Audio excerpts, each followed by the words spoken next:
वेदों को हम हिंदू धर्म का आधार मानते हैं और हिंदू धर्म में 2 पवित्र महाकाव्य भी लिखे गए हैं जिन्हें हम महाभारत व रामायण के नाम से जानते हैं। माना यह जाता है कि जो रामायण है इसे सबसे पहले वाल्मीकि ने लिखा था। लेकिन क्या आपको पता है कि वाल्मीकि से भी पहले रामायण को किसी ने लिखा था? क्या आप सोच सकते हैं कि आखिर उस रामायण को किसने लिखा होगा? जाहिर सी बात है, उस रामायण को वही इंसान लिख सकता है जो हमेशा से राम के साथ में रहा हो तथा पूरी रामायण में राम का साथ दिया हो तथा उनका परम भक्त हो। अगर आप इससे अंदाजा लगा सकते हैं तो आप समझ गए होंगे कि रामायण को वाल्मीकि से भी पहले हनुमान ने लिखा था। जी हाँ दोस्तों, हनुमान ने पूरे रामायण को एक पहाड़ पर लिख रखा था। ऐसे में जब वाल्मीकि ने रामायण को लिखा तो सभी लोग यह जानते थे कि राम का सबसे बड़ा भक्त कोई है तो वह हनुमान, और हनुमान से अच्छी व्याख्या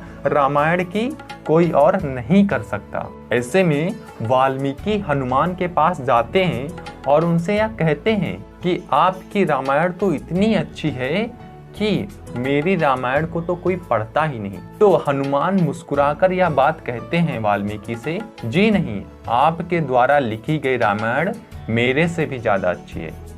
बस यह कहते हनुमान ने वाल्मीकि को अपने कंधों पर बिठाया और अपने द्वारा लिखी गई रामायण, जो कि उन्होंने उस पर्वत पर लिखी थी, उस पूरे पर्वत को तोड़ दिया और उस पूरे पर्वत को तोड़कर समुद्र में फेंक दिया। तब से लेकर आज तक हम लोग उसी रामायण को पढ़ते हैं जो वाल्मीकि के द्वारा लिखी गई थी। लेकिन इससे भी पहले जो रामायण थी वह हनुमान ने लिखी थी, और हनुमान ने वाल्मीकि से कहा कि अब सिर्फ एक ही रामायण पढ़ी जाएगी और वह होगी वाल्मीकि के द्वारा लिखी हुई रामायण। और इसी के साथ में वाल्मीकि ने हनुमान को यह वचन दिया कि जब तक यह सृष्टि रहेगी तब तक श्री राम का नाम अमर रहेगा।